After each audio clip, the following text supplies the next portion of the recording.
Anayetafuta riziki ya halali hata kama itakuwa ina udhalili, bimaana inaonekana ni kazi duni, madamu ni riziki ya halali, faqad wajabat lahu aljanna, huyu kwake kuingia peponi ni wajibu. Lakini ukiamua kuacha kufanya kazi na unao uwezo wa kufanya kazi, ukaingia mtaani, kazi yako ikawa ni kuombaomba, unajitafutia udhalili duniani, lakini pia utakwenda kudhalilika siku ya Kiyama. Maneno haya ya Mtume alayhi salatu wassalam, kuna himizo kubwa kwa Muislam juu ya kufanya kazi, hata kama kazi hiyo inaonekana ni kazi duni, lakini madamu ni kazi ya halali, kutokwa na jasho kwenye kazi hiyo, akapata cha halali alichoandikiwa na Allah azza wa jal, ni bora kuliko kupita mtaani na kuombaomba watu.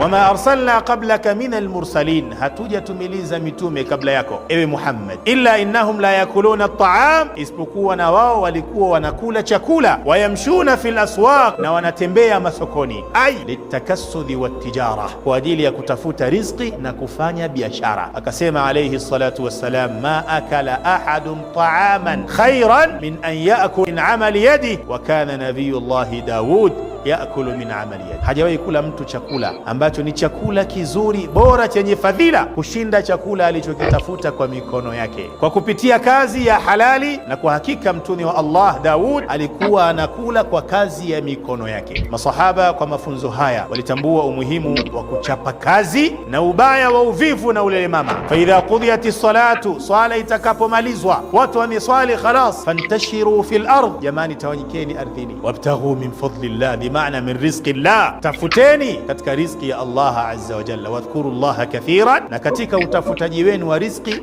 mtajeni sana Allah kwa wingi, la'allakum tuflihun, ili mpate kufaulu.